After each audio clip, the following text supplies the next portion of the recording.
Can you really get a DUI in Tennessee without driving? The answer is yes, you can. It happens all the time, especially when prescription medications are involved. And Tennessee law doesn't just punish people who were driving a vehicle, it punishes people who were in actual physical control of a vehicle. That means you could be legally parked, taking a nap, or just sitting in the driver's seat and still be charged. Bottom line, if you're on medication, even legally prescribed medication, you can still be arrested if the officer believes you're impaired.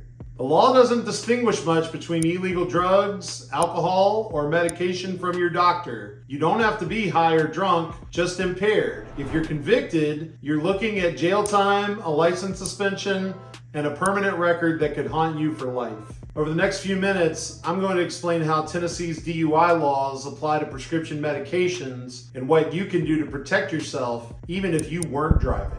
My name is Andrew Beasley, and I'm your Tennessee criminal defense lawyer. I help good people who find themselves charged with crimes like DUI every single day. And believe it or not, DUIs by prescription medication comes up more often than you might think. Under Tennessee Code Annotated 5510-401, you can be charged with DUI if you're under the influence of any intoxicant or drug, prescription or not, and are in physical control of a vehicle.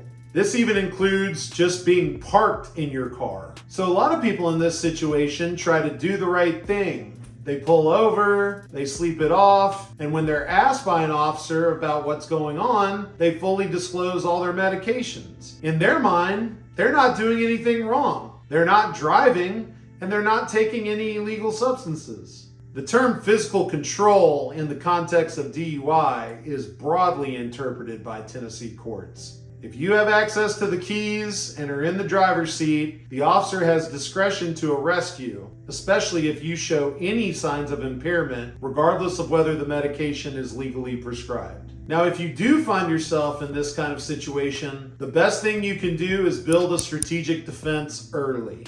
That includes challenging the officer's observations, getting an expert to review any toxicology reports, and challenging the stop or arrest in your case. Every detail matters, especially when we're talking about medications that affect people differently. And remember, there's a hard limit of 0.08 for alcohol, but there is no such hard limit established by Tennessee law for these prescription medications. Our firm has successfully defended many clients in Tennessee accused of DUI based on prescription medications like sleeping pills, anxiety medications, painkillers, and many more.